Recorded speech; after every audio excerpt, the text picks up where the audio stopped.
And today is Friday, the end. It is July 31 is the end of July, and half the summer seems to have gone by. Very happy to be doing the live on Facebook as well as on YouTube. Very happy that you are joining us, and I'm certainly very keen to tell you that we've had some extraordinarily wonderful responses to the live program, and especially the Axioms of Life. This is going to be number 6 of Axioms of Life. And there are 8 axioms.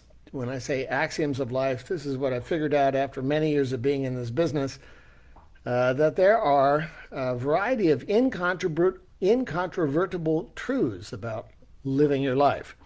And that if you get your arms around these fundamental, commonsensical, perhaps embrace the obvious truths, then your life is going to be by far more effective and fulfilling than if you fail to do that. And so what I've been doing over the last several weeks is I have been making a presentation on each of the 8 axioms of life that I've authored over a period of many years. And we are approaching number 6 right now. And number 6, if you were perhaps last week watching on Facebook or YouTube, you may remember it was called Pride is Very Expensive, Forgiveness Works Wonders. So today is axiom number 6. And of course, as you are looking at YouTube or you're looking at Facebook, certainly if on YouTube, be sure to subscribe, because the more subscriptions we have, the more reach we get. And so let's begin right away. When I think about axiom number 6, it's called change your behavior first. Change your behavior first, which sounds really kind of simple, and yet what's really curious is how infrequently people decide to take initiative themselves. They almost always wait, or they almost always hesitate, or they most of the time would rather describe somebody else's behavior or somebody else's problem or whatever the problem is and wait for it to change all by itself, either in a personal life or in your professional life. So, number 6 is change your behavior first, and what I'd like to now present to you is this material, which, by the way, very well may get your attention. It may remind you of what you already know, and now it's a question of learning how to do what you already know.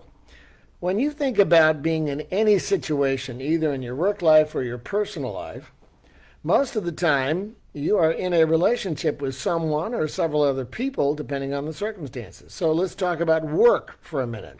When you think about your work life, most of you are like me, most of you work. Some of you have a job. Some of you have a career. The difference between a job and a career is something you choose and want to develop because somehow or another it turns you on, gets you excited, and it defines who you are. A career is almost always some form of a strong self-appointed identity. I am what I do. That's my career. I am what I do. For most people who have careers, that's the way they think about themselves. I am what I do. A lot of you also have a job. If you have a job, it's less about defining who you are. It's more about, I need a job to pay the bills. I need a job to somehow or another stay safe, or to be reasonably functional, or to attend to my family. So when you are at work, regardless of whether it's a career or a job, you have coworkers, probably. You have bosses, you have customers, you have teammates, you have differing levels of job statuses. You have to contribute your work in a way that ideally adds value to the enterprise. And sometimes it's good. For a lot of you, though, it may be less than good. Sometimes there's little to enjoy at work, and you are often feeling hostage to the job. It may be a bad fit. It may be your future appears to be going nowhere fast. Now you start thinking about things like payday. You think about hump day. You think about when you can retire. A lot of people who have a job do that. They sort of wait for it to be over, counting moments rather than actually enjoying moments. And so therefore, if you have that kind of an experience, your future appears to be going nowhere fast, then both the future payoffs are limited in your head at best, and people at work are simply putting in their time waiting for it to be over. Perhaps just like you. You perhaps are convinced that you are a hostage to the job, hostage to the environment, the relationships, and the huge gap between what you'd rather be doing than what you are doing. Lots of people will fantasize about that. Lots of you might do that. I guess I have to do this because it's my job, and well, I don't know if I'd ever get another job like this, and so I'm just going to wait for it to be over. A lot of people do that. They spend their time counting moments rather than actually living moments. And if you're one of those people, you're clear that you really don't want to do what you're doing, and yet while you are clear that you don't want to be doing what you're doing, you're completely clueless about what you would rather be doing if it was going to make you a living. And so therefore what happens with a lot of people is they have fantasies about what they'd rather be doing, yet they're really kind of unclear exactly how they might go do that.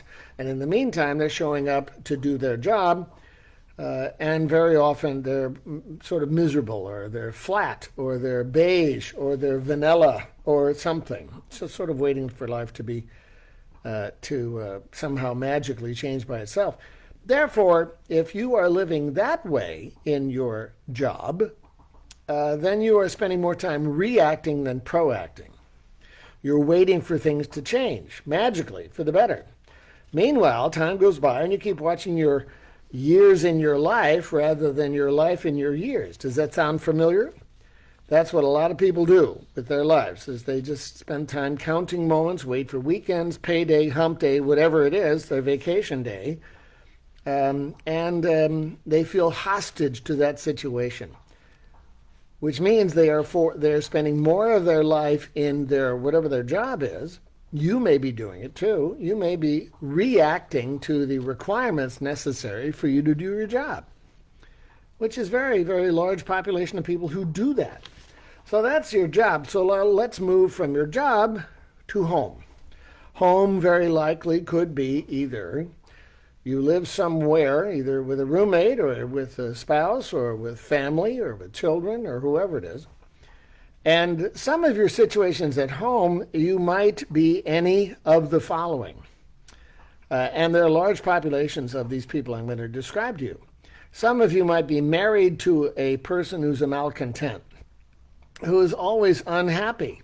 You're married to somebody who's always sort of too very much unhappy, cranky, wants everybody to enjoy their unhappiness. Perhaps your partner is abusive or disrespectful and nasty, and you keep tolerating it or keep putting up with it.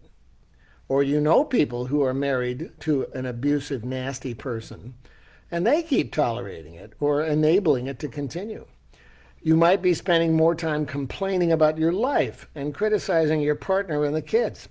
I've dealt with countless marriages in my professional career over several decades, and there's lots of people in marriages who are either critical or complaining or generally miserable, and they're finding fault with you or finding fault with the children. And they're doing more of that than they're spending time validating or supporting or showing love and respect, which is exactly what they did during courtship. Perhaps you have settled for low expectations in yourself and your relationship. Perhaps you've decided that life is a whole new level of underwhelming and unimpressive. So here's another one. This is very popular, and there's a huge population of people who are single and divorced. A lot of people who are single and divorced are alone and miserable. A lot of them are convinced, if this is you, you may be convinced that your misery is a result of your bad choices and failed relationships. You're convinced you're unlovable and no one would want you. So you've lost your smile. There's a lot of people like that. You can just look at a lot of people in public, and those people who have lost their smile make it pretty clear that somehow their smile took a vacation. You might continue to have an affair with television, or an affair with alcohol, or video games, or overeating. Maybe you're medicating with food because you're unhappy and you feel unloved. After all, what's the point? Just get used to the idea that you'll never be happy. There's a lot of people like that, that somehow or another, well, I'm just showing up to do my job, and then I go home and I watch TV, and if I'm a woman, I'm having an affair with the Hallmark Channel, and if I'm a man, I'm playing video games or looking at some movie where they get so they all kill them until they're dead, or something like that. Once again, if that's the case, any of those options in your personal life, you are more reacting than proacting. You're waiting for your situation to change, and someday something good might magically happen all by itself. Perhaps you'll get lucky and Prince Charming will simply knock on your door soon. If you're a woman, I've lost count of all the women I've worked with who are looking to find a form of Prince Charming. And I say, okay, let me show you how to do that. And I use the paradigm of shopping. Most all women, if they're going to go to a fancy dancy schmancy party, will shop for the new magic dress. And will shop all over the place to find just the right outfit. And I ask tons of women about that. And I say, will you look for the right outfit? And they'll say, yes, I will. And then I say, good, so that means you're going to shop profoundly until you find just the outfit you're looking for. And they say, that's correct. And I say, great. So then I use that paradigm and I say, well, instead of a dress, and if you want to find the Prince Charming out there, then how about we use the same paradigm and we start shopping for Prince Charming? And they say, really? And I say, yes, really. What's interesting is how often women get excited about that when I've been working with them about how to shop for Prince Charming, and then shortly thereafter they absolutely refuse to do it. Shopping for a dress is pretty easy, but shopping for Prince Charming just is so inconsistent with their idea of how it's supposed to be. So what most women do after they start working with me to learn how to shop for Prince Charming, what most women do is they quit. They stay at home and magically watch the Hallmark Channel and wait for Prince Charming to come up to the door and knock on it, which of course is very unlikely. And I think the part of the reason women do that is because they are afraid. They're uncomfortable. They're afraid to go shop for Prince Charming, and so they'd rather react than proact. And is that only with women? The answer is no, because lots of guys who are also alone and divorced and would like to find Princess Charming very often hope, well, if they just go to the store, then maybe they'll bump into Princess Charming, meaning they're relying upon luck as opposed to somehow or another, how do I actually shop for a form of Princess Charming? So what happens with both women and men is they invariably react rather than proact. They would rather be asked to dance than ask somebody to dance. And so, meanwhile, what happens with a lot of people like that, whether it's your job or your personal lives, you may remain depressed while you're reacting and waiting for something to happen, while you keep eating ice cream and Cheetos or whatever it is you're eating. In my practice, I've noticed a remarkably consistent habit that most people routinely practice, and because most people do this, they're pretty unaware that they're doing it. They spend more time, more than half the time, reacting, waiting, hoping, wishing, stalling, pretending, rationalizing, lying to others or lying to themselves, and very often playing some form of victim, which is a very popular way of behaving. They act as if they're hostage to their job or they're hostage to their personal circumstances, and they'd rather just sort of wait for life to be over. Invariably, what most people do more than half the time is they react, therefore they are remaining weak and some form of anxious. And I notice that well over half the time after all these years of working with people, it is much of the time people are very afraid, they're helpless, and they're feeling weak. Because of this, they would rather wait, avoid, rationalize, and tolerate what they get in the meantime.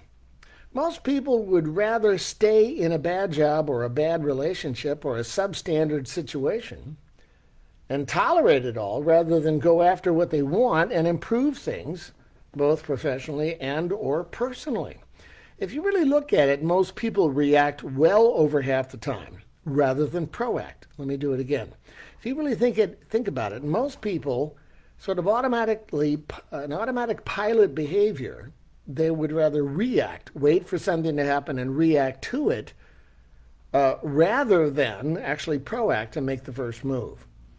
Therefore, most people would rather complain about a situation and whine about it rather than do something about it.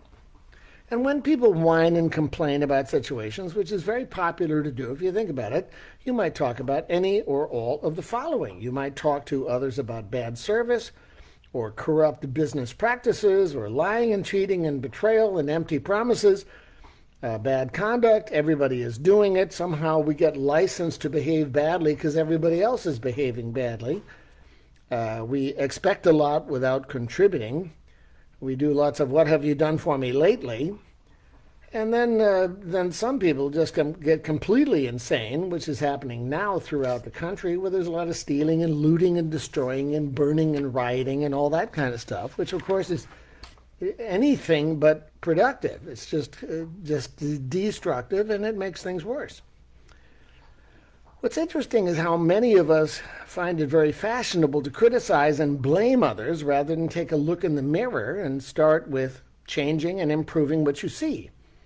Think about how often you want everybody else to change first. Think about often in your family, there's somebody in your family who's self-appointed to fix somebody else in your family. Think about that. In a marriage, often there's one partner trying to fix the other partner. And the other partner doesn't even know he's broken, or he certainly has zero intention of being fixed. And yet, the one partner is trying to fix the other partner, or one partner in a family is trying to fix another member of the family. I talked to a guy just recently, and his mother, the guy that I talked to, is well into his 40s, and his mother's still trying to fix him.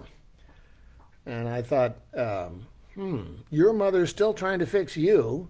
So far, it appears as if you're convinced you aren't broken. So what's she trying to fix you for? And he said, that's a really good question. What's really curious is we spend a lot of time trying to fix them or blame them or get them to change their behavior rather than changing our own behavior. So, an example. Let's say you want to improve your marriage. Let's do this one. And this is really popular. Suppose you want to improve your marriage. It's bad, it's counterproductive. You and your partner both have contributed to the bad outcome in your marriage. Is it reasonable to conclude that if your marriage is bad, or certainly suboptimal, could we say that both of you, either consciously or unconsciously, have contributed to the bad outcome? Some contribute more than others, and having said that, could we say if you got a poor marriage, you're probably feeling unloved, you're probably feeling emotionally malnourished, you'd like to restore the courtship if you could, you want the other person to start restoring it now, sort of okay, I'll get going as soon as you do. So what ends up happening, if you want to fix your marriage, the only way you're going to fix it, and I know this because I've been in this business forever, the only way you're going to fix the marriage is if you and your partner decide you're going to learn how to do it, and very often it's a good idea to get some professional help, because trying to fix a marriage all by yourself is going to be much more uphill and more difficult than if you're going to do it with some help. So therefore, I always say to couples, look, right now the patient will be the marriage, which means I got to work with both of you at the same time. And very often I'll get either he or she will say, hey, I'm fine. It's her. She's the problem. She can get some help from you, Dr. Perry, but I'm fine. And I will say, really? And so sooner or later, he'll come in, or if it's the other way around, I'm working with him, and then she'll come in too. The reality is the only way the marriage can be fixed is if both people who contributed to the good outcome or the bad outcome have to start working on contributing differently. So if the marriage is to improve, both you and your spouse have to get help and contribute differently to make the marriage better. Now, I'm going to guess you're thinking, well, gee, that sounds like common sense, Dr. Perry. And the answer is that's correct. It's just that very often what most people do is say, hey, I'm fine, he's screwed up. I'm fine, she's crazy. So the reality is that if you refuse to change your own behavior and they have to change their behavior first, then all you're going to be is judgmental and cranky. Judgmental and cranky. So here's something I'd like you to remember carefully. The only way to improve things is for everyone to contribute differently. Let me do that again. The only way to improve things, professionally or personally, is for everyone to contribute differently. And by the way, you've got much more control over your own behavior than you have over anybody else's, for that matter. So if you know that to be the case, and that could be a giant dose of common sense, then of course, isn't it sort of curious that the person over whom you have the most power and control is yourself, and yet you keep waiting for them to change, as opposed to you changing your behavior. This is true at work or at home or in society or in your job, in your family, etc. It's the best way to increase the likelihood of improvement is if you decide to change your behavior first. It's the best way to cascade change around you. We are all responsible for at least 50% contribution to every outcome in any relationship, both personally or professionally. If things are going well, you did that. You've heard me talk about this if you've been watching Axioms of life. If life is going great, you did that. If life stinks, you did that too. And if life is a whole new level of underwhelming, well, you did that too. So what I want you to know is there's a direct relationship between what you rehearse and what you will duplicate. If you rehearse being miserable and reactive, then you're going to duplicate that. If you rehearse taking initiative and figuring out a way to solve it, fix it, build it, create it, achieve it, that kind of thing, then generally you're going to get those kinds of outcomes as well. So what we do very often unconsciously is we all contribute to the outcomes if they are good or if they are bad. Most of the time in relationships, we are either often causing the problems and then denying it, or we're enabling the problems to continue. You ever heard the expression enabling? Enabling means you have a useless early 20s son who is unmotivated and uneducated and would rather play video games in your basement than getting off his backside and making a living. And what you're doing, because you feel guilty, is you keep scolding him and you keep prodding him and you keep allowing him to eat your food, and you're providing shelter and some kind of supplies for your son, and he's still sitting on his backside, which means however well-intended you are, you're actually enabling your son to continue to behave that way. So when you decide to change your contribution first, you will create a condition where others have to adjust and change. Let me give you an example that most everybody has had some either direct or more likely indirect exposure to. You know a couple where he's abusive and she tolerates it. He's abusive, perhaps physically. He's certainly nasty and he says horrible things, and she does too sometimes. So let's take the abusive husband who's married to the woman who feels emotionally and sometimes physically abused. She keeps putting up with it. She refuses to file charges. The cops will come over because she called, but then she won't file charges. And so she's enabling the problem to continue. I remember years ago, a woman came in to see me, and she had bruises on her face. And I'd been working with her for a short while, and I said, so, he hit you? And she said, well, he said, Dr. Perry, he said that he wouldn't do it again. I said, uh-huh. So question, how often has he hit you? And she said, well, he said he wouldn't do it anymore. And I said, I understand. So how many times has he hit you? And she said, well, maybe a dozen. And I said, okay, how many more times do you need to get hit before you decide to get out? And she burst into tears and felt completely weak and afraid, not unknowing what to do. The reality is, when she finally got enough strength to leave, do you find it just coincidental that he decided to straighten up and said, I'll be good, I'm sorry, come back to me? Well, isn't that curious? She took some initiative to do something called get out. He straightened up right away. I'm sorry, I love you. Please stay, I'll be better. Translated, when she changed her behavior, and in this case saying I'm done, then he decided to change his behavior. More than half the time, when you change your behavior, then whoever you're involved with has to change as well. Think about that. Let's flip it around. Another kind of a marriage where she is always beating him up, and he's always hiding and running for cover and trying to get out of the line of fire. She's pretty disrespectful. He's pretty weak. He somehow lost his spine along the way. She is beating him up because she has very little respect for him, in large part because he has very little respect for himself. So he keeps cowering, trying to get out of the line of fire, trying to please her in hopes that she'll quit criticizing. I've seen this also a lot. And so therefore, isn't it sort of curious when he decides to finally re-find his spine and absolutely refuse to put up with this kind of behavior from her? Don't you find it sort of curious is that she stops being so nasty when he absolutely refuses to tolerate it without getting nasty? He just says, absolutely not.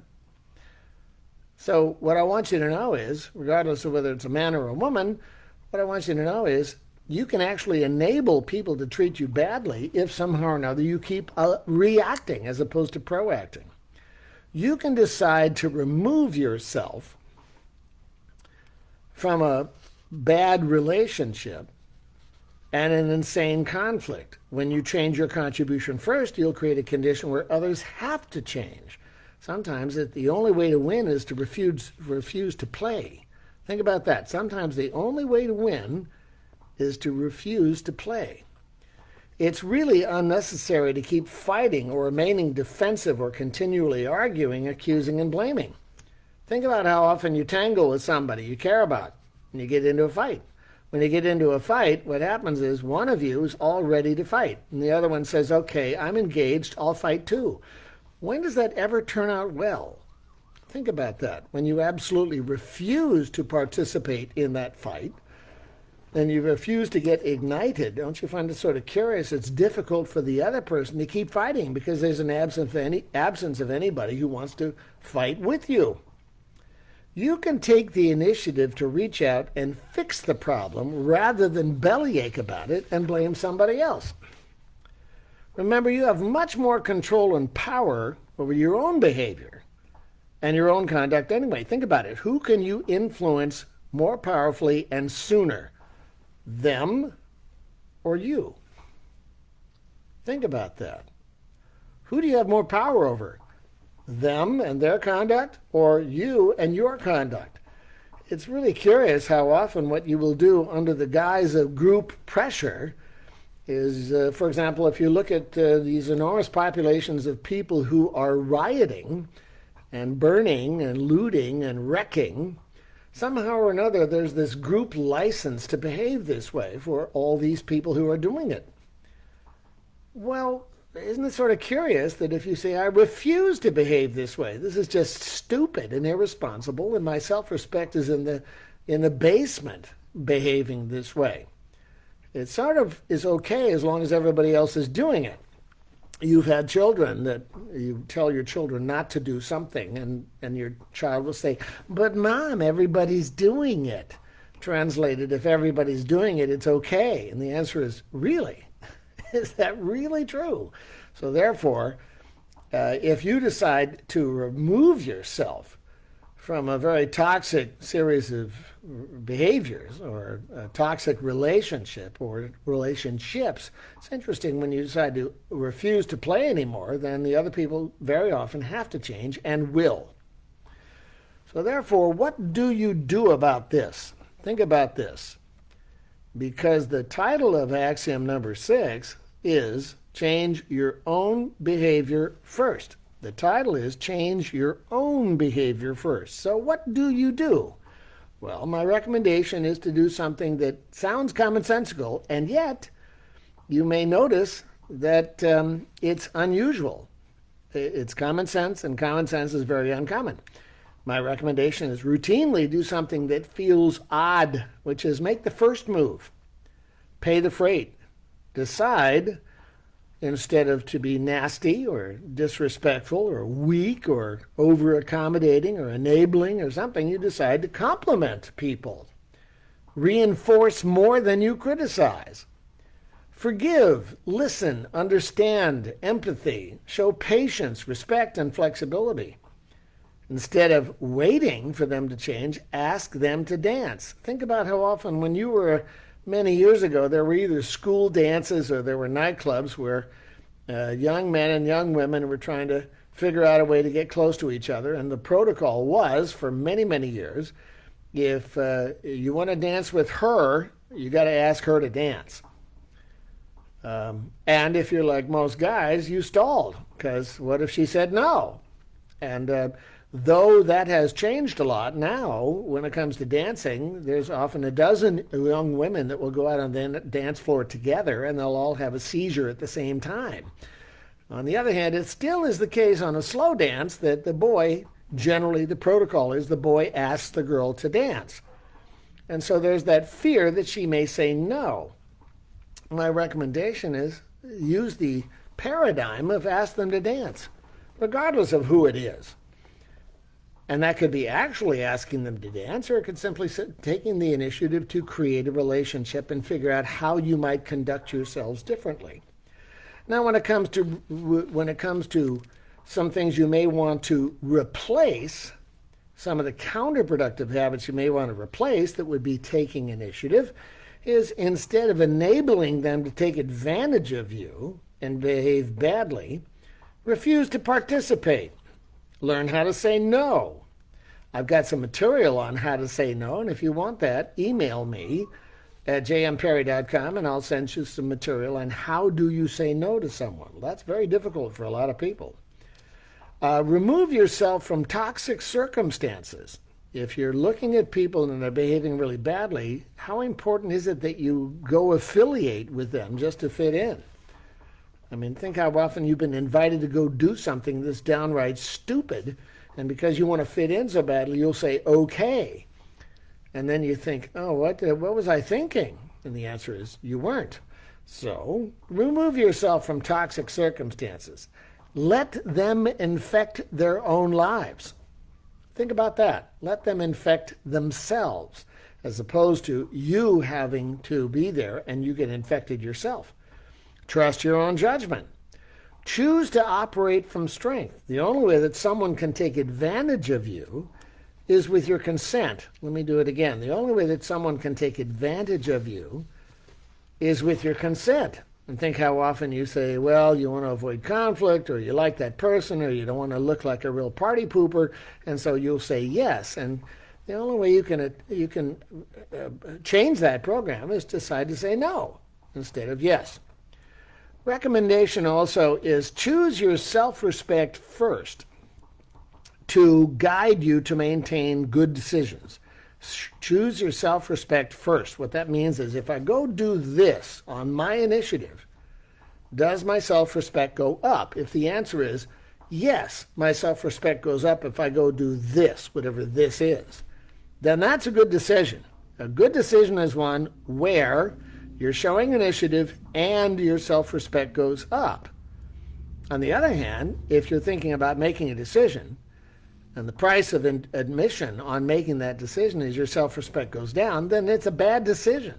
Sounds pretty simple. Rarely does anybody ever connect their self-respect with quality of decisions. So choose your self-respect routinely to help guide you to maintain the right direction with your initiatives. Pretty simple stuff. On the other hand, rarely does anybody do it. So in summary, here's what I want you to know. This is all about you changing your behavior first. which, by the way, is counterintuitive for most of us. We'll stick with a bad job, or we'll stick with a bad relationship, or life is going nowhere fast, and somehow or another we're so scared and so uncomfortable we would rather react and be miserable or a martyr rather than proact and do something different that might be good or contributing to society, or something that would allow you to find your smile and keep it. Remember, you have more control over your conduct than anybody else's conduct. Let me do it again.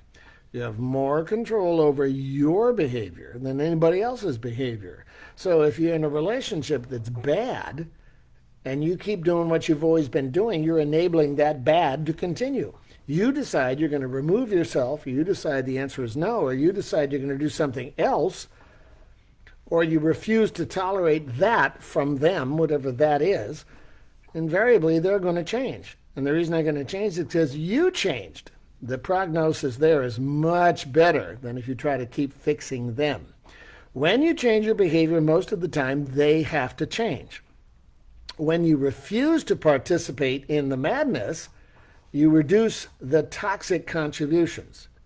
Think about it. It's very difficult for one person to have a riot. It's so much easier for a whole bunch of people to riot together. Somehow it seems to be okay, regardless of how insane that behavior is. When you take initiative, you have more power to both affect the outcome you're looking for, and you have more self-respect, which is, of course, the guiding post when it comes to figuring out the way which you want to go. So my recommendation is, if you really want to have by far better outcomes in your professional life and your personal life, if you really want to find your smile and keep it, if you really want to contribute to society in a way that really has some real meaning and value, then look in the mirror and make the first move. Look in the mirror and make the first move. When that turns into a default, when you are now in the habit of making the first move routinely, then isn't it sort of coincidental that life starts getting better, because you keep making initiative rather than waiting for permission or hanging around in safety or saying this is the best you can expect because life is a giant pile of misery and then you die. So rather than giving up, how about you decide to be at the front of your own parade? The more you take initiative, the more fun you have, the more results you get. Certainly there are times in which you will strike out, and the answer is, so what? Everybody struck out in relationships. Everybody has, because we never get any training on how to do relationships. So how about you learn the lessons from the last relationships and say, okay, now what am I going to do differently going forward in the next relationship? That's going to be by far more effective than repeating the same syndrome, which is what most people do. Mahatma Gandhi said, you must be the change you wish to see in the world. You must be the change you wish to see in the world. Which, of course, sounds obvious. Translated, the more you take the initiative, the more you make the first move, the more you ask them to dance, the more you contribute differently, then, one, your life starts touching other people's lives, and in return, you get your life touched. And that's really where the juicy outcomes really are. I'm Dr. Mitchell Perry. I'm always pleased to be able to make these presentations to you. If you're on YouTube, make sure you click on subscribe if you like the material. Go to my website, jmperry.com. Send me comments if you liked it. I'd love to know what that is. If you'd like me to do something more or less, somehow differently, let me know what that is, and certainly ask your questions. Let me know whatever it is you need. I will respond. Once again, Dr. Mitchell Perry, it's always a pleasure to work with you. I wish you a wonderful weekend. Wear your masks, stay safe, hug your kids, tell people you care about how much you care about them. Life's too short to avoid doing that. Thank you very much. Bye-bye.